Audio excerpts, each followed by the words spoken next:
이 새벽에 주 앞에 나오신 분들을 진심으로 환영합니다. 찬양가 323장 찬양드리겠습니다. 다스가 323장입니다.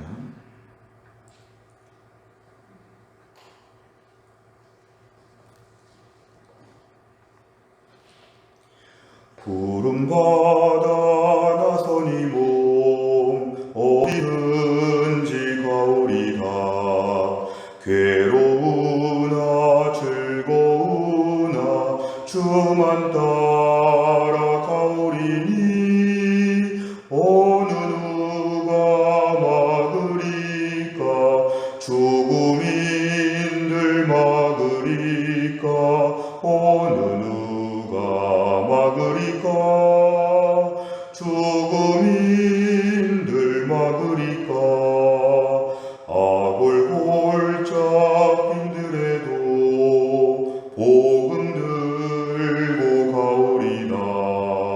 소돔 같은 거리에도 살아남고 찾아가서 종의 몸에 지닌 것도 아낌없이 드리리다.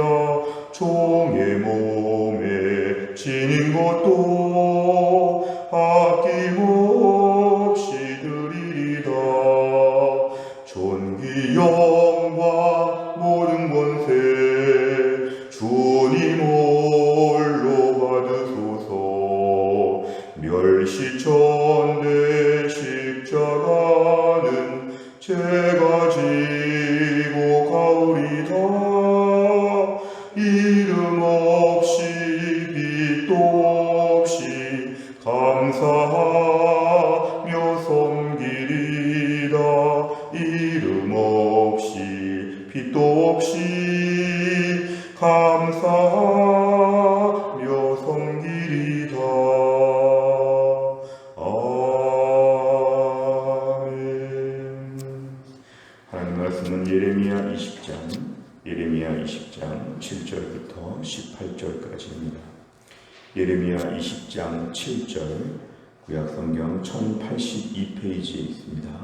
1082페이지 예레미야 20장 7절부터 18절입니다.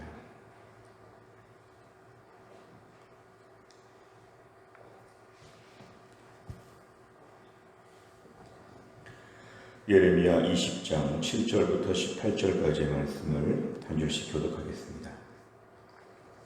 제가 먼저 읽겠습니다. 여호와여, 주께서 나를 권유하심으로 내가 그 권유를 받았사오며 주께서 나보다 강하사 이기셨으므로 내가 조롱거리가 되니 사람마다 종일토록 나를 조롱하나이다. 내가 말할 때마다 외치며 파멸과 멸망을 선포함으로 여호와의 말씀으로 말미암아 내가 종일토록 치욕과 모욕거리가 됨이니이다. 내가 다시는 여호와를 선포하지 아니하며 그의 이름으로 말하지 아니하리라 하면 나의 마음이 불붙는 것 같아서 골수에 사무치니 답답하여 견딜 수 없나이다. 나는 무리의 비방과 사방이 두려워함을 들었나이다. 그들이 이르기를 고소하라, 우리도 고소하리라 하오며 내 친한 것도 다 내가 실족하기를 기다리며 그가 혹시 유혹을 받게 되면 우리가 그를 이기어 우리 원수를 갚자 하나이다. 그러하오나 여호와는 두려운 용사 같으시며 나와 함께 하심으로 나를 박해하는 자들이 넘어지고 이기지 못할 것이오며 그들은 지혜롭게 행하지 못함으로 큰 치욕을 당하오리니 그 치욕은 길이 잊지 못할 것이니이다. 의인을 시험하사 그 폐부와 심장을 보시는 만군의 여호와여, 나의 사정을 주께 아뢰었사온즉 주께서 그들에게 보복하심을 나에게 보게 하옵소서. 여호와께 노래하라. 너희는 여호와를 찬양하라. 가난한 자의 생명을 행악자의 손에서 구원하셨음이니라. 내 생일이 저주를 받았다면 나의 어머니가 나를 낳던 날이 복이 없었다면 나의 아버지에게 소식을 전하여 이르기를 당신이 등남하였다 하여 아버지를 즐겁게 하던 자가 저주를 받았다면 그 사람은 여호와께서 무너뜨리시고 후회하지 아니하신 성읍같이 되었다면 그가 아침에는 부르짖는 소리 낮에는 떠드는 소리를 듣게 하였다면 좋을 뻔하였나니 이는 그가 나를 태에서 죽이지 아니하셨으며 나의 어머니를 내 무덤이 되지 않게 하셨으며 그의 배가 부른 채로 항상 잊지 않게 하신 까닭이로다. 어찌하여 내가 태에서 나와서 고생과 슬픔을 보며 나의 날을 부끄러움으로 보내는고 하니라. 아멘. 오늘 말씀의 7절을 보니까 오늘 예레미야가 당시에 어떠한 상황이었는지를 우리에게 암시합니다. 예레미야가 하나님 말씀을 전할 때에 조롱거리가 되었다 그랬습니다. 사람마다 종일토록 나를 조롱하나이다. 하나님 말씀을 전하는 선지자가 이 땅 가운데서 얼마나 멸시와 천대를 받았는지, 보통은 하나님 말씀을 전하면 그만큼 영광스럽고 매우 위대하고 매우 대단한 것처럼 보여야 되는데, 당시 사람들의 완악한 심령은 하나님 말씀을 전하는 예레미야를 괴롭혔다는 것입니다.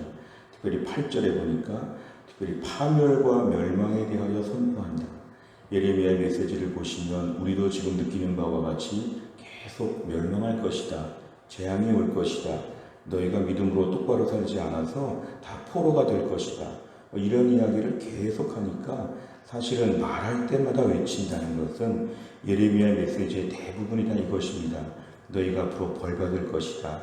이렇게 말하니까 이것 때문에 사람들이 싫어한다는 것입니다. 선지자가 위로해주고 축복해주고 좋은 말만 해야지 허구한 날 파멸과 멸망만 얘기하니까 예레미야만 보면 사람들이 싫어했다는 것이죠. 자신들의 잘못한 것은 생각하지 않고 그 잘못에 대하여 말하는 게 귀찮은 것이죠. 그러니까 가만히 있든지 그래도 하나님이 복 주신다 이렇게 말하든지 선지자가 그래야지 어떻게 파멸과 멸망을 하루 이틀도 아니고 매일매일 얘기할 수 있느냐.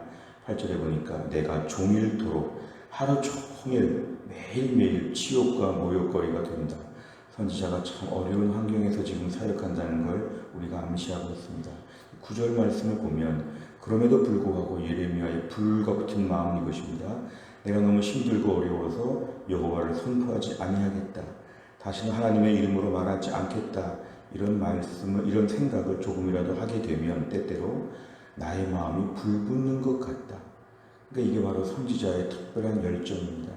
보통은 힘들면 안 하고 괴롭힘을 당하면 안 해야 되는데 선지자 마음에는 불붙는 마음이 있었다는 것이죠. 매우 중요한 오늘의 요절입니다. 불붙는 마음이 있어서 그렇게 욕해도 하나님 말씀을 전할 수밖에 없는 이 선지자의 뜨거운 열정이 오늘 9절에 고스란히 담겨 있습니다. 이 9절의 말씀은 참 유명한 말씀입니다. 하나님에 대해서 일하다가 힘들어서 이제 관두어야겠다고 하면 내 안에 더 괴로운 마음, 가만히 있을 수 없는 열정, 이것이 예레미야에게는 숨겨져 있었다는 걸 솔직하게 고백합니다. 오늘 10절 이하를 보면 당시의 상황을 조금 더 얘기하는데요. 비방 이런 것들이 있고 그리고 고소하라, 고발해봐라, 고발해봐라, 더 우리를 고발해봐라 이렇게 빈정대면서 고치지 않고 회개하지 않고 우리 죄가 많으니까 더 한번 고발해보지 이렇게 놀리는 말들. 10절 중간에 보니까 친한 것들, 예레미야 주변 사람들까지도 다 덩달아서 예레미야가 실족하기를 언제 한번 실수하는가, 언제 한번 죄 짓는가, 너는 죄가 없는가, 우리가 한번 지켜보자. 우리만 죄가 있나? 예레미야도 죄가 있을 텐데 여러 가지 올무를 놓아보자. 예레미야가 넘어지는 거 한번 보자 하고 살펴본다는 것입니다. 그러나 11절 이하의 예레미야는 담대한 마음이 있는데 하나님께서 용사 같으십니다. 하나님께서 이 모든 일에 개입하셔서 오히려 저들을 치욕 가운데로 하나님께서 바꾸실 것이다. 12절 하나님은 의인을 시험하시는 분이기 때문에 하나님 내 마음을 다 아시고 하나님이 보복하실 것이다. 내가 주께 기도하니까 하나님께서 행하실 것이다. 이렇게 지금 얘기합니다. 그래서 오히려 이 극도의 핍박의 상황에서 13절에 여호와께 노래하라, 찬양하라. 사람들은 겁을 주지만 하나님이 일하실 것, 돌보실 것 생각하니까 이 어려운 때에 찬양으로 마무리하고 있습니다. 오늘 14절부터는 또 새로운 단락이 시작이 되는데요.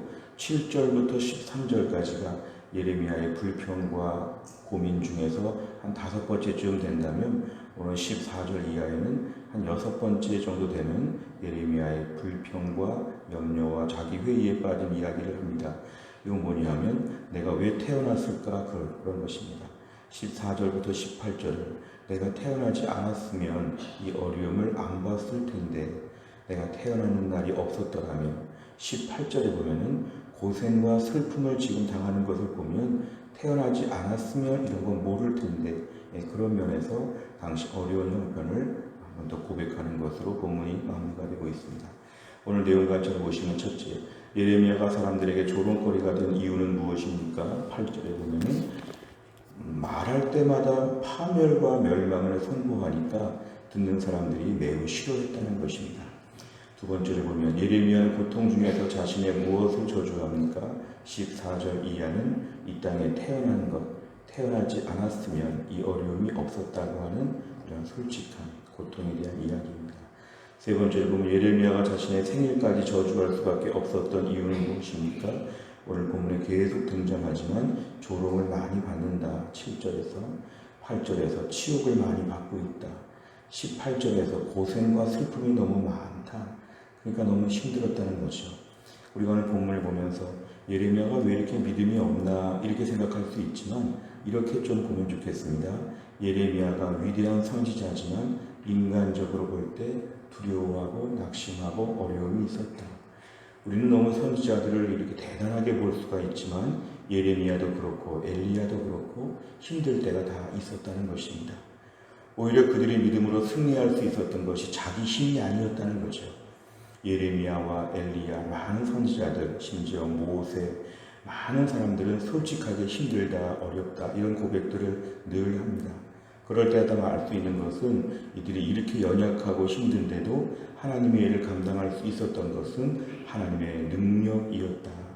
그리고 오늘날 우리가 힘들 때에 예레미야도 힘들었는데 나도 힘들구나 이렇게 우리가 동일시할 수 있는 적용 포인트가 여기에 있습니다. 우리가 오늘 믿음으로 살고 주를 위해 섬길 때 어려운 일이 반드시 있습니다. 우린 주를 위해서 일하면 환영받고 대접받고 축복받는다고 생각하지만 주를 위해서 부름받아서 주를 위해 일하다 보면 어려운 일이 많다는 것입니다. 비단 예레미야만 들은 것이 아니라 오늘까지도 주를 위해서 신실하게 일할수록 어려움이 많습니다. 그래서 우리가 이 어려움이 많은 가운데에 주의 일을 시작했다고 처음부터 알아야 됩니다. 조금 더 예레미야가 성숙하게 일을 했으면 어려움 안 당했을 것이다. 그렇지 않습니다. 오히려 신실할수록 어려움들이 있습니다. 저도 주변에 많은 목사님들과 교제하는 가운데 열심히 일하고 신실한 목사님들 중에 어려움 겪는 분들이 많습니다. 왜 그러냐 하면 하나님의 일을 열심히 하다 보면 어려움은 처음부터 예비되어 있는 것입니다. 이 거대한 세상의 영적인 질서 가운데 특별히 사탄은 끊임없이 공격하죠. 건드려서 괴롭힐 대상을 향해서 끊임없이 공격합니다. 그래서 우리는 주를 위해서 일하다가 어려운 일을 당하는 것을 실수했다, 실패했다 볼 것이 아니라 올 것이 왔다고 받아들여야 됩니다. 그래서 오늘 기도 제목은 이렇게 어려울 때에도 불구하고 구절 같은 믿음을 우리에게서 잃어버리지 않게 하여 주옵소서. 어려움이 없게 해달라고 기도할 것이 아니라 어려움 속에서도 구절, 내가 다시는 여호와를 선포하지 아니하며 그의 이름으로 말하지 아니하리라 하면 나의 마음이 불붙는 것 같아서 골수에 사무치니 답답하여 견딜 수 없나이다. 이것을 나에게도 허락하여 주옵소서. 고난을 맞이하며 주를 위해 일하고 조롱거리도 되고 주변에 많은 놀림도 되고 남들 앞에 부끄러움도 오고 이런 것들은 누구에게나 평생 오는 것입니다. 믿음으로 살면 그런 것이 없다? 그게 아니라 믿음으로 살수록 사탄이 더 그런 것들을 많이 갖다 주죠. 어서 포기하고 어서 믿음 버리라고 어서 주의 일을 관두라고 우리를 계속 공격하죠. 그럴 때마다 우리 안에 열정이 식지 않게 하여 주옵소서. 이것이 오늘의 기도 제목입니다. 네 번째 보면 백성의 조롱과 핍박으로 인해 자신의 생일까지 저주하는 예레미야를 보며 무엇을 느낍니까? 우리가 오늘날도 예레미야처럼 낙심하고 절망할 때가 우리에게 모두 있습니다. 목회자를 비롯해서 교회를 섬기는 모든 사람들에게는 항상 조롱과 핍박으로 어려운 낙심, 최악의 상황까지 생각하는 여러 고생과 고민들이 많습니다. 그럴 때마다 우리가 오늘도 중요한 것은 구절 같은 마음을 잃어버리지 않게 하여 주옵소서. 이게 오늘의 중요한 내용입니다. 하나님 힘들고 어려울 때 이것 때문에 관두지 않게 하여 주시고 그래도 열심히 주를 섬길 수 있는 마음이 쉽지 않게 하여 주옵소서. 예레미야와 같은 고생을 하면서 예레미야와 같은 믿음의 반응을 감당하게 하여 주옵소서. 우리가 이런 것이 오늘날 필요합니다. 우리 오늘 중요한 기도 제목은 열정을 포기하면 살았으나 죽은 것입니다. 잘 들으십시오. 열정을 잃어버리면 살았으나 죽은 것입니다. 오늘도 우리가 주를 위해 일하다가 조금 어려움이 오고 무슨 말을 듣고 무슨 안 좋은 일을 보면서 관둬야 되겠다고 하면 사탄은 아마 박수치고 춤을 출 것입니다. 작전이 완전히 성공한 것이죠. 오늘 우리는 어려움이 와도 열정 하나만큼은 절대로 뺏기지 않는 하나님의 사람이 되는 게 오늘의 기도 제목입니다. 5번째를 보면 최근 가정과 직장에서 내가 감당하기 힘든 고통의 무게를 느낀 문제는 무엇입니까? 어려움을 통해 나를 단련시키시는 하나님을 믿으며 사명자로 살기 위해 무엇을 결단하겠습니까? 최근 예레미야처럼 우리가 당한 어려움들이 무엇인지를 한번 잘 정리해 보시기를 바랍니다. 그리고 이 가운데서 하나님께서 나를 돌보신다. 신변에 대한 건 하나님이 돌보실 것이다. 무엇보다 잘못되지 않을까 염려할 것이 아니라 하나님의 돌보심을 믿고 단련되는 것을 믿되 우리 안에 구절 같은 마음이 더 활활 타오를 수 있도록 우리가 오늘 기도해야 되겠습니다. 하나님, 믿음으로 사는 길에 있어서 불붙는 마음을 오늘도 허락하여 주옵소서. 이 불길이 더 강해져서 오늘도 주를 위해서 신실하게 감당하게 하여 주옵소서. 실제로 이러한 능력과 은혜로 또한 나를 감당할 수 있기를 간절히 바랍니다. 기도하겠습니다. 하나님 아버지 감사합니다. 이 새벽에 하나님이 저희를 깨우사 오늘도 주님을 찬양하며 하나님 말씀을 듣고 기도할 수 있는 이 축복의 시간을 저희에게 허락하여 주심을 감사합니다. 오늘 저희가 말씀을 붙잡고 기도하는 제목은 예레미야가 그렇게 극심한 어려움과 핍박과 조롱 가운데서도 하나님의 말씀을 눈물을